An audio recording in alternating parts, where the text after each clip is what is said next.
It's bad. I remember when I went, right in the beginning of comedy, I went to rehab. I had started comedy, actually. I had started comedy in late 2010, and I was still taking pills. I was taking Percocet and things like that. And I was like, I want to go to rehab to just get this out of my system. It's not really good. And I wasn't taking a lot. I was taking like 3 or 4 a day. Okay. That's still a problem. That's still a problem. Now I told like my dad and other people this, and they were like, you're not really doing that much. I was like, well, it's this kind of parenting that is, why we're here. It's why I'm in this. They're like, I had no idea. I think you're kind of okay. You seem fine. You're wearing a suit. You got a job.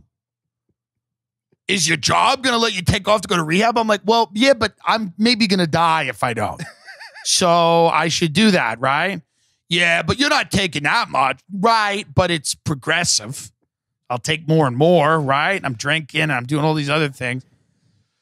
So I go to rehab, and when you go, and I went to the place called the Long Island Center for Recovery, and this is out in the Hampton Bays, which is not the nice part of the Hamptons.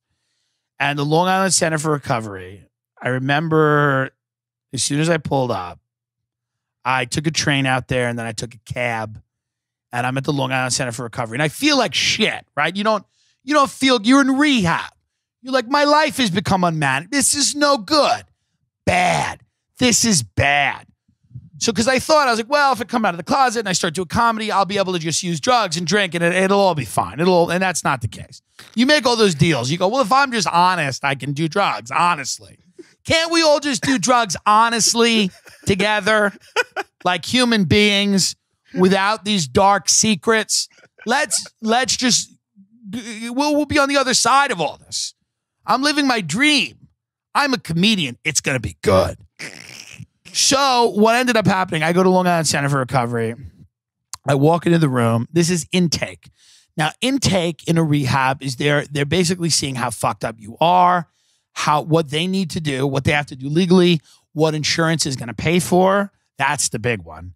And then they put you in a room and they go, okay, here's the program, blah, blah, blah. So I show up. I sit down, and the woman goes, so are you drunk? I go, no. She goes, oh, you're not drunk, huh? I go, no, I was going to rehab. I figured I wouldn't get drunk the night of. She goes, it's a lot better for insurance if you're drunk. She goes, could you go out and get drunk and then come back? I said, well, sure. I don't really know of any bars. She goes, well, let's try it first without you being drunk. She goes, if you take a breathalyzer and you blow like high blood alcohol level, insurance is like, oh, we got to pay. Because the good insurance people, they're not going to take you your word. They want you to prove that you're fucked up. So I'm there. My insurance is not good. They're not going to let me in this place. Okay. And I can tell that because you see the look on her face start to change as the application's going through. And in the beginning, she was using the word we. She's like, we're gonna help you out. We're a family. We're this, we're that. We have to be accountable. We have to do this. We have to do that. And then as the insurance was not going through, she changed the we to you. She's like, you're going to be fine. You're going to go out. You're going to change everything. You're going to do what needs to be done. And I'm like, we were a few minutes ago. So she finally goes, okay, I finagled it. I got you 8 days. 8 days of a 28-day program. The good people at my insurance were like, hey, he'll learn it in a week. He'll get better in a week. We're going to give him a week instead of a month. That's fine for him. He'll be fine. So 8 days. All right, baby. You get in. You have a prison cot. 3 other dudes. One guy was named Ricky. One guy was named Alex. There was another guy, I forgot his name, but that guy was telling me that there are no negative consequences to doing heroin except the withdrawal and the fact that it's addictive. He's like, heroin's a great drug. He goes, it does nothing negative to your system except the fact that you get addicted to it. And I'm like, well, I don't know enough to argue with you, but that sounds highly suspect. But you seem very convinced. And then there was a guy who was like Portuguese who walked around in his underwear. He was an older guy. We didn't know.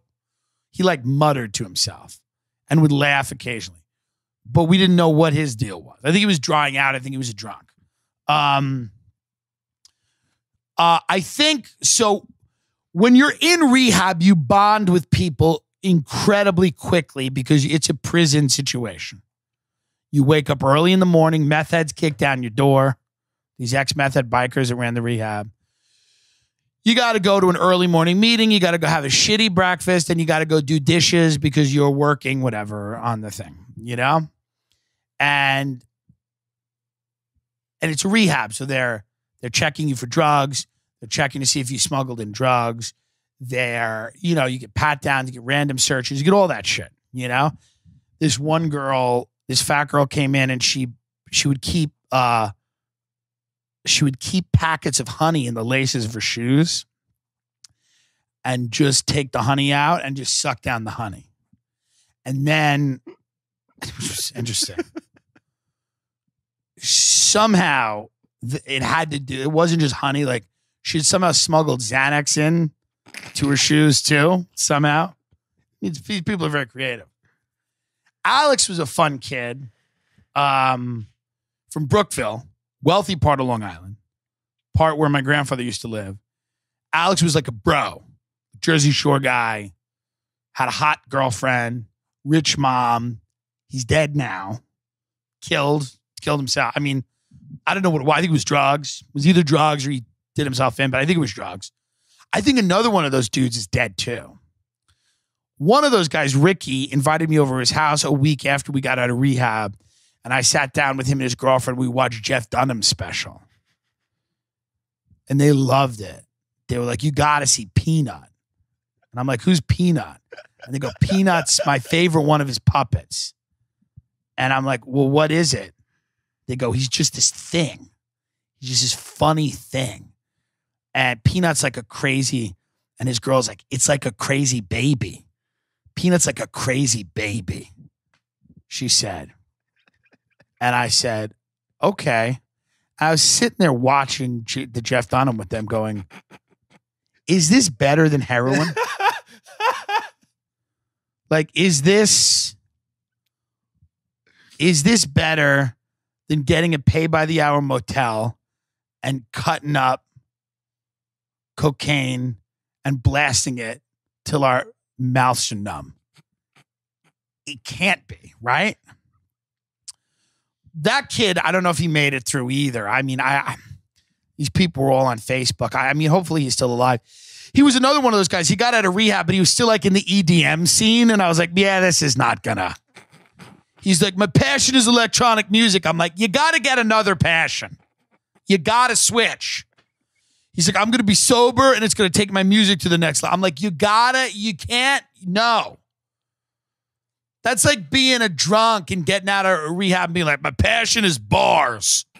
I'm never not going to be in a bar. I'm just going to be drinking seltzer. It's not going to happen. There was one guy at a bar I used to hang out at Lisa's Lounge, this guy Mike, who I saw the other day, just driving around in Long Island. It was crazy. So him and this other guy, George. This guy, George, had like a deformed face. He inherited a bunch of money. Not a bunch, but he got like 120 grand in a lawsuit. And then some hooker named Carol helped him spend all the money. It was crazy. And then he went back to like living in his car. It was very wild. But Carol was kind of fun, but not that much fun. But so I saw those two just driving around in a car, and I'm like, I wonder if they're sober. Because that guy Mike was trying to get sober. He came to the bar one day and he's like, I'm sober. And he was like drinking water. He's like, I'm sober. I just love all of you. And I'm here sober. And I'm like, well, this is much worse. Don't you see that? Have a drink. God. You here with all of us sober? Like, you got to change your life when you sober up. You just got to change. And that poor kid, that kid Ricky was just like, and then I visited him in jail, actually. Now I remember, that's the memories are coming back.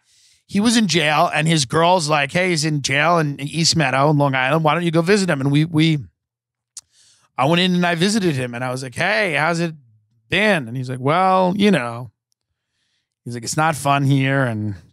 But the thing with rehab is you're all brothers in rehab for the week, and then you get out, you never see each other again. Or it's a funeral, or it's something horrible happened, because it's like the recidivism rate with that shit is high. It's bad. People go back, they go back, they go back. And I don't know where that other guy is, but there's a lot of people. I go back to old, sometimes I'll think of a kid from my town. I'll be like, I wonder what happened to that guy. Wonder what happened to Chico. Where's Chico? Then I'll just look at his Facebook. It's an in memoriam page. Or it's not an in memoriam page. Here's how you know. They don't even make it an in memoriam page. It'll just be like one whore who just posts on his page every day. She'll be like, you know, like, I'm going to do a Spanish accent here, but that's not meant to be. This is a white girl who thinks she's Spanish that I'm imitating. It's significantly less funny if she's actually Spanish. She's probably like mostly white, but her name is like Lizette or something. This is exactly in my head. This is where I'm going with this. So like every day she'll post on his page, like, it seems to be a lot of people. I mean, this is hard to, because now I'm doing Marisa, which is Giannis Pappas' character.